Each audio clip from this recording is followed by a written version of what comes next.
నమస్కారం Whitefield news కి స్వాగతం. ముందుగా ముఖ్యాంశాలు. కీచక ప్రొఫెసర్ను అరెస్టు చేసి విద్యాలయంలో అమ్మాయిలకు భద్రత కల్పించాలి. విద్యార్థులకు రక్షణ కల్పించలేని వీసీ రాజీనామా చేయాలి. ఎస్ఎఫ్ఐ ఐద్వా మహిళా సంఘం డిమాండ్. చంద్రబాబు నాయుడు పుట్టిన ఈ ప్రాంతం నుంచే ప్రభుత్వ మెడికల్ కాలేజీలు ప్రైవేటు పరం చేయటంపై ప్రజా వ్యతిరేకత ఎంత ఉందో కోటి సంతకాల సేకరణ ద్వారా తెలియజేస్తున్నాం. జగనన్న నాయకత్వంలో రాబోయే ఎన్నికల్లో ప్రజల మద్దతుతో 160కి పైగా సీట్లు ఖచ్చితంగా గెలిచి తీరుతాం పేర్కొన్న చంద్రగిరి వైఎస్ఆర్ కాంగ్రెస్ పార్టీ ఇన్ఛార్జ్ చెవిరెడ్డి మోహిత్ రెడ్డి. వార్తల్లోని వివరాలు. జాతీయ సంస్కృత విశ్వవిద్యాలయంలో విద్యార్థినిపై లైంగిక వేధింపులకు పాల్పడిన ప్రొఫెసర్ లక్ష్మణ్ను తక్షణమే అరెస్టు చేసి శిక్షించాలని ఎస్ఎఫ్ఐ ఐద్వా మహిళా సంఘం ఆధ్వర్యంలో సంస్కృత యూనివర్సిటీ ముందు నిరసన కార్యక్రమం చేపట్టారు. ఎన్ఎస్యూలో విద్యార్థులను లోబర్చుకుని ప్రాక్టికల్స్ మార్కు కోసం అమ్మాయిని లోబర్చుకోవటం, వేధించడమే కాకుండా అసభ్యకర ఫోటోలు తీసి బ్లాక్మెయిల్ చేయటం, అక్కడితో ఆగకుండా మరో ప్రొఫెసర్ ఆ వీడియోస్ పెట్టుకుని ఆ అమ్మాయిని వేధించడం చూస్తే ధర్మాలు బోధిస్తూ సంస్కృత యూనివర్సిటీలో విష సంస్కృతం నెలకొనడం సిగ్గుచేటని వారు ఆందోళన వ్యక్తం చేశారు. ఇది జరిగి వారం అవుతున్న యూనివర్సిటీ వీసీ గప్పుచప్పుడు కాకుండా లోపలే సర్దుబాటు చేయటం దుర్మార్గమని, తక్షణమే నైతిక బాధ్యతగా వీసీ రాజీనామా చేయాలని వారు డిమాండ్ చేశారు. విద్యాలయాలలో అమ్మాయిలకు రక్షణ కల్పించి అంతర్గత కమిటీలు వేసి పర్యవేక్షణ చేయాలని, కీచక ప్రొఫెసర్స్ ను యూనివర్సిటీ నుంచి బయటకు తరిమి వేయాలని వారు డిమాండ్ చేశారు. ఈ కార్యక్రమంలో ఐద్వా జిల్లా కార్యదర్శి డాక్టర్ సాయిలక్ష్మి, ఎస్ఎఫ్ఐ జిల్లా అధ్యక్ష కార్యదర్శులు అక్బర్, రవి, ఎస్ఎఫ్ఐ రాష్ట్ర గర్ల్ కో కన్వీనర్ పవిత్ర, జిల్లా ఉపాధ్యక్షులు వినోద్, అశోక్, జిల్లా నాయకులు శ్రీనివాస్, నగర నాయకులు మారుతి, మార్కెండయ్య, అజయ్ తదితరులు పాల్గొన్నారు.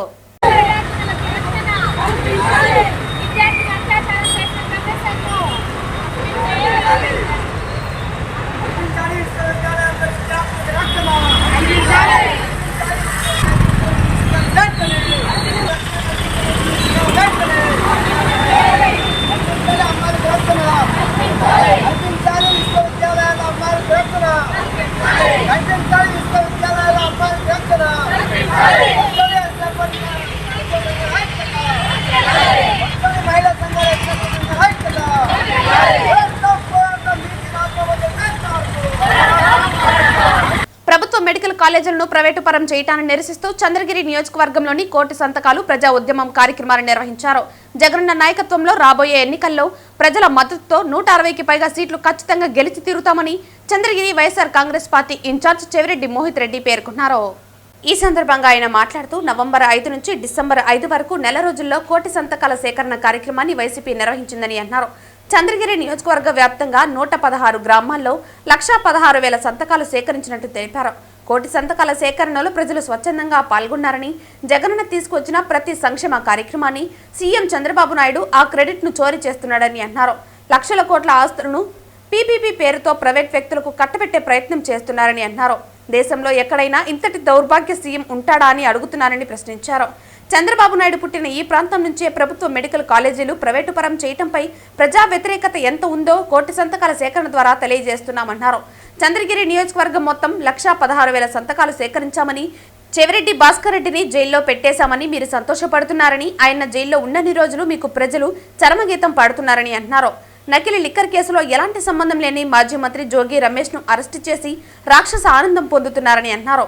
పిన్నెల్లి రామకృష్ణారెడ్డి, కాకాని గోవర్ధన్ రెడ్డి, మిథున్ రెడ్డిని తప్పుడు కేసులతో అరెస్టు చేశారని తెలిపారు. జగనన్న నాయకత్వంలో రాబోయే ఎన్నికల్లో ప్రజల మద్దతుతో 160కి పైగా సీట్లు ఖచ్చితంగా గెలిచి తీరుతామని పేర్కొన్నారు. ఈరోజు కోటి సంతకాల కార్యక్రమానికి ఈరోజు ముగింపు దినంగా సుమారు చంద్రగిరి కాన్స్టిట్యున్సీలో 1,16,000 సంతకాలు మా కార్యకర్తలు, అదేవిధంగా వైఎస్ఆర్సీపీ సైనికులు ప్రతి ఒక్కరూ కలిసి ఈరోజు ఇంటింటికి పోయి సంతకాలు సేకరించడం జరిగింది. ఈ మెడికల్ కాలేజీలు రావడం, ఈ మెడికల్ కాలేజీలు పీపీపీ మోడల్ కింద ఈ ప్రభుత్వం చేపట్టిన చర్యకి వ్యతిరేకంగా నిరసనగా ఈరోజు ప్రతి ఊర్లో ప్రతి ఒక్కరూ కూడా ఎందుకు ఇలాంటి చర్యలు తీసుకుంటారని చెప్పి బలంగా వ్యతిరేకిస్తున్నారు. తప్పకుండా వీరు చేసే కార్యక్రమాలు వీళ్ళకి చర్మగీతం పాడే సందర్భం దగ్గరగా వచ్చింది. ఎందుకంటే ప్రజలకి యాంటీ పీపుల్ కార్యక్రమాలు ఇదే విధంగా కొనసాగితే రేపు ఊర్లో తిరగడానికి కూడా ఎమ్మెల్యేలు కావచ్చు, టీడీపీ కార్యకర్తగా తిరగలేరని కూడా ఈరోజు ఇక్కడ తెలియజేస్తున్నాను.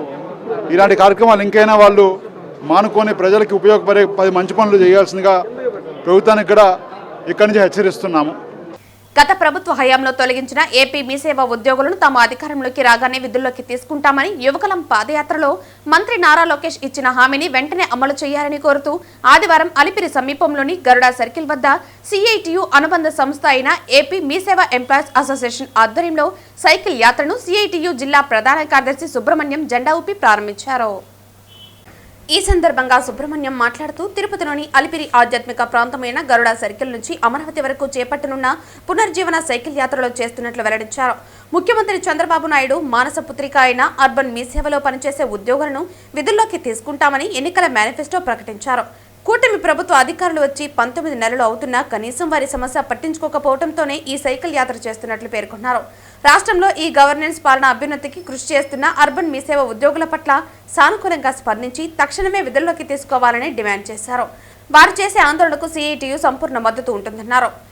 ఏపీ మీ సేవ కాంట్రాక్ట్ ఎంప్లాయీస్ అసోసియేషన్ రాష్ట్ర ప్రధాన కార్యదర్శి నాగేశ్వరరావు మాట్లాడుతూ గత 18 సంవత్సరాలుగా సేవలందించామని, అయితే వైసీపీ పాలనలో సచివాలయ వ్యవస్థ తీసుకురావడం వల్ల కార్బన్ మీ సేవ ఉద్యోగులను రాష్ట్ర వ్యాప్తంగా 607 మందిని తీసివేయడం జరిగిందన్నారు.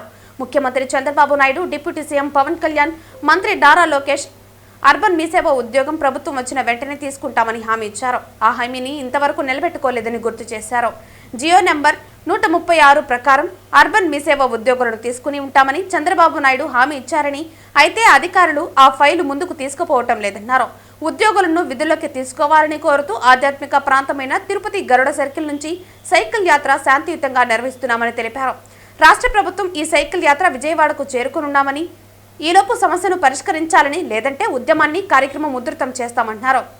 ఏపీ ఈ సేవా ఎంప్లాయీస్ అసోసియేషన్ తిరుపతి జిల్లా అధ్యక్ష కార్యదర్శులు బాలసుబ్రహ్మణ్యం, రామకృష్ణారెడ్డిలో మాట్లాడుతూ 2003 నుంచి 18 ఏళ్లుగా 170 ప్రభుత్వ అర్బన్ మీ సేవా కేంద్రాల్లో విధులు నిర్వహించిన 607 మంది ఉద్యోగులను గత ప్రభుత్వ పాలనలో తొలగించడం జరిగిందని ఆరోపించారు. యువకులం పాదయాత్రలో నారా లోకేష్ ఇచ్చిన హామీని అమలు చేయాలని డిమాండ్ చేశారు. ఈ సైకిల్ యాత్ర తిరుపతి నుంచి రేణుగుంట మీదుగా శ్రీకాళహస్తి, నాయుడుపేట, గూడూరు, నెల్లూరు మీదుగా గుంటూరు నుంచి అమరావతికి చేరుకుంటుందని, సైకిల్ యాత్రలో ఆ సంఘం రాష్ట్ర కౌన్సిల్ సభ్యులు రవికుమార్, పవన్ కుమార్, జిల్లా నాయకులు వెంకట్రమణ, శ్రీధర్, భాస్కర్ తదితరులు పాల్గొన్నారు. వీకోటలో ఘనంగా శ్రీ కనకదాస జయంతి మహోత్సవం నిర్వహించారు. కనకదాస విగ్రహానికి పలమనేరు ఎమ్మెల్యే అమర్నాథ్ రెడ్డి మరియు మంత్రి సవిత అభిషేకం, పూజలు నిర్వహించారు.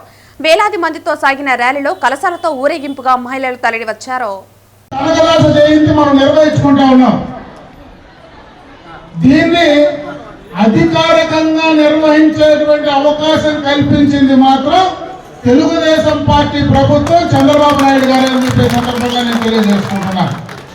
ఈరోజు కనకదాస్ అనేది ఒక కుర్మ కులస్తులకే పరిమితమని నేను అనుకోవడంలా, ప్రతి ఒక్కరికి సమాజంలో మంచి నేర్పించి, మరి ప్రతి ఒక్కరికి ఆ కనకదాసు గారి కీర్తనల ద్వారా ఈ సమాజానికి ఒక మంచి మెసేజ్ ఇచ్చి రాబోయే కాలంలో అందరూ ఆయన ఆశయాలకు అనుగుణంగా నడిచేటువంటి కార్యక్రమాన్ని ఈ రోజు దేశమంతా, మన భారతదేశం అంతా ఇచ్చారంటే ఆయన జయంతిని బ్రహ్మాండంగా మనం నిర్వహించుకోవాలా. ప్రతి సంవత్సరం ఆయన ఇచ్చినటువంటి సమాజం మెసేజ్ ని మనము మన భవిష్యత్ తరాల వాళ్ళు నిలబెట్టుకొని ముందుకు వెళ్ళాలని చెప్పి నేను ఈ సందర్భంగా మిమ్మల్ని అందరినీ కూడా కోరుకుంటా ఉన్నా. ఎందుకంటే మన ప్రాంతంలో కుర్మ కులస్తులందరూ కూడా చాలా ఉన్నారు. ఇంతకు మునుపైతే రాజకీయంగా ఈ కులంలో పెద్దగా చైతన్యం లేదు. ఈరోజు రాజకీయంగా, ఆర్థికంగా అందరూ కూడా ఈ కులంలో చైతన్యవంతులయ్యారు.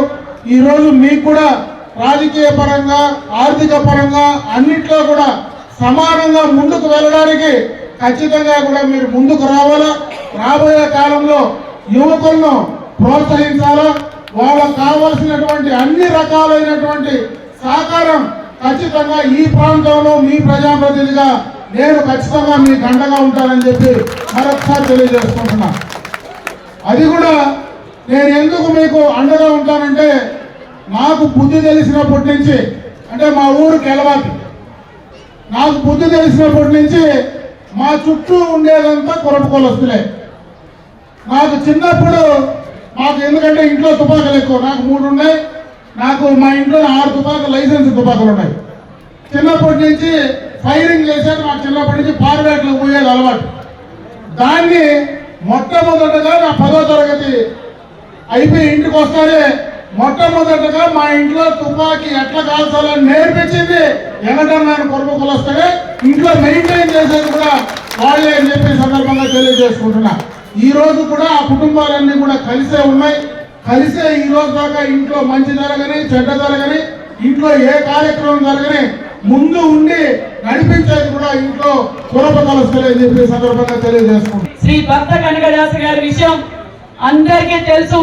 మరి అందరి కులాల్ని కలుపుకొని సంఘటితంగా బడుగుల కోసం పోరాటం చేసిన వ్యక్తి, గొప్ప కీర్తనలు పాడిన వ్యక్తి, అనగాన జాతుల కోసం స్వయాన దేవుడే ప్రత్యక్షమైనాడంటే మన కనకదాసు గురించి, కనకదాసు గారి గురించి, భక్తి గురించి, ఆయనకున్న ఆశయాల గురించి కూడా మనం గుర్తుంచుకోవాలి. మరి ఈ రోజు మనం భక్త కనకదాస్ గారి జయంతి చేసుకుంటున్నాం. మరి ఆయన ఆశయాలను కూడా మనం కొనసాగించాలి, అందరితోనూ కలుపుకొని పోవాలి. మనం అన్ని రంగాల్లోనూ బాగుండాలంటే మనకు ముఖ్యంగా ఏం కావాలి? విద్య కావాలి. విద్య తర్వాత ఐక్యతంగా ఉండాలి. ప్రతి ఒక్కరిని విద్యావంతులు చేసుకోవాలి. మరి నిజంగానే చాలా ఆనందంగా ఉంది. ఎందుకంటే ఇందాకే అమరన్న చెప్పినట్లు బడుగు బడిగిన వర్గాల్లో మనము ఒక భాగమైన కురుబుల్ని గుర్తించిందే అన్న నందమూరి తారక రామారావు గారు అన్న విషయాన్ని మీకు తెలియజేస్తున్నాం. ఎందుకంటే తెలుగుదేశం పార్టీ పుట్టిన తర్వాతే మరి కురుబులు ఉన్నారు. వీళ్ళు అడవుల్లో గుట్టనక చెట్టనక పుట్టనక గొర్రెలు మేపుకుంటూ కుటుంబాలకు దూరంగా జీవనం సాగిస్తుంటారు.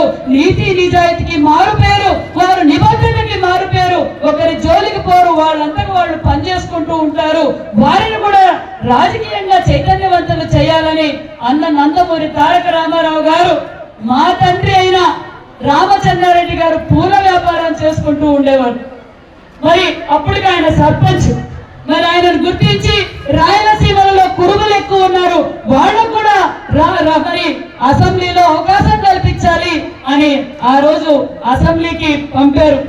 ఎమ్మెల్యేనే గొప్ప అనుకున్నాం, ఎమ్మెల్యేనే మన కులంలో మరి గొప్ప అనుకున్నాం. కానీ 14 శాఖలకు పనిచేసిన ఏకైక కులం ఏది అంటే అది కురుబ కులం అన్న నందమూరి తారక రామారావు గారు మనకు అవకాశం కల్పించారు.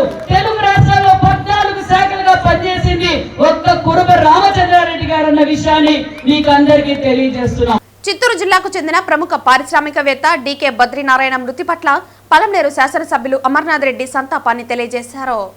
చిత్తూరు మాజీ ఎంపీ డీకే ఆదికేశవులు నాయుడు సోదరుడైన డీకే బద్రీనారాయణ శుక్రవారం ఆకస్మిక మృతి చెందడంతో చిత్తూరులోని వారి స్వగృహానికి చేరుకుని ఆయనకు పుష్పాంజలి ఘటించి నివాళులర్పించారు.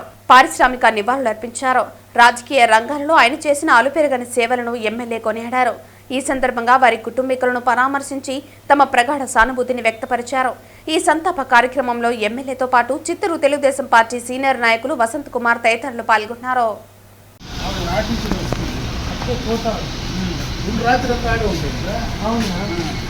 ఇప్పుడు బయలుదేరి ఫోన్ చేసినాడు అన్న. అదే 40 నిమిషం పట్టినందుక ఇప్పుడు 2 గంటలు లెఫ్ట్ అంట 2 లెఫ్ట్ ఇంకా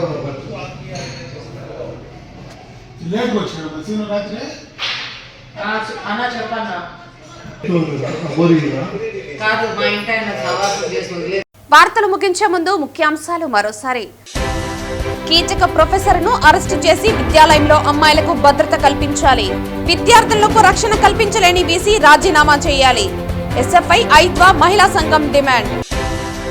చంద్రబాబు నాయుడు పుట్టిన ఈ ప్రాంతం నుంచే ప్రభుత్వ మెడికల్ కాలేజీలు ప్రైవేటు పరం చేయటంపై ప్రజా వ్యతిరేకత ఎంత ఉందో కోటి సంతకాల సేకరణ ద్వారా తెలియజేస్తున్నాం. జగనన్న నాయకత్వంలో రాబోయే ఎన్నికల్లో ప్రజల మద్దతుతో 160కి పైగా సీట్లు ఖచ్చితంగా గెలిచి తీరుతాం పేర్కొన్న చంద్రగిరి వైఎస్ఆర్ కాంగ్రెస్ పార్టీ ఇన్ఛార్జ్ చెవిరెడ్డి మోహిత్ రెడ్డి. ఈ వార్తలు ఇంతటితో సమాప్తం. తిరిగి వార్తల్లో మళ్ళీ కలుద్దాం. అంతవరకు సెలవు. నమస్కారం.